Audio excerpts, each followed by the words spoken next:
Flash Actu Ukraine. 3 points essentiels à retenir de la journée du 14 juin 2023. Situation militaire. La Russie affirme que l'Ukraine a bombardé les régions frontalières de Koursk et de Belgorod sans faire de victimes. Les autorités ukrainiennes dénoncent pour leur part les bombardements de la Russie qui font des victimes civiles. À Odessa, une attaque au missile a causé la mort de 3 employés d'un entrepôt commercial et en a blessé 13 autres. À Kramatorsk, une attaque à la roquette a tué 2 personnes et en a blessé 2 autres. Kostiatynivka a également été touché par une roquette, faisant 1 mort et 1 blessé. Dans la région de Soumy, au nord-est de l'Ukraine, 6 personnes dont 4 gardes forestiers ont été tués. Sur le plan de la contre-offensive, mercredi, la vice-ministre de la Défense ukrainienne a annoncé que les forces de défense ukrainiennes avaient obtenu des succès partiels.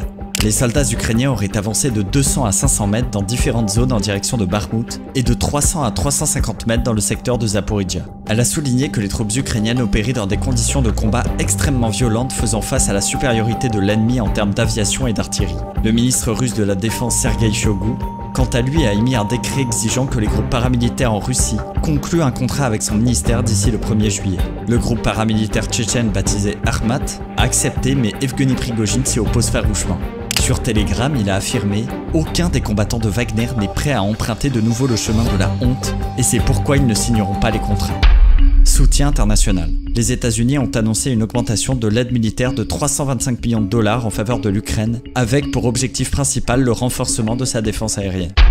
Contexte géopolitique. Le président biélorusse Alexandre Loukachenko déclare que la Biélorussie a reçu ses premières armes nucléaires tactiques russes, qui sont plus puissantes que les bombes larguées sur Hiroshima et Nagasaki en 1945. Jens Stoltenberg, secrétaire général de l'OTAN, a exprimé son souhait d'une augmentation du soutien militaire de l'Alliance envers les forces ukrainiennes afin de les aider à mener leur contre-offensive contre la Russie. Affaire à suivre.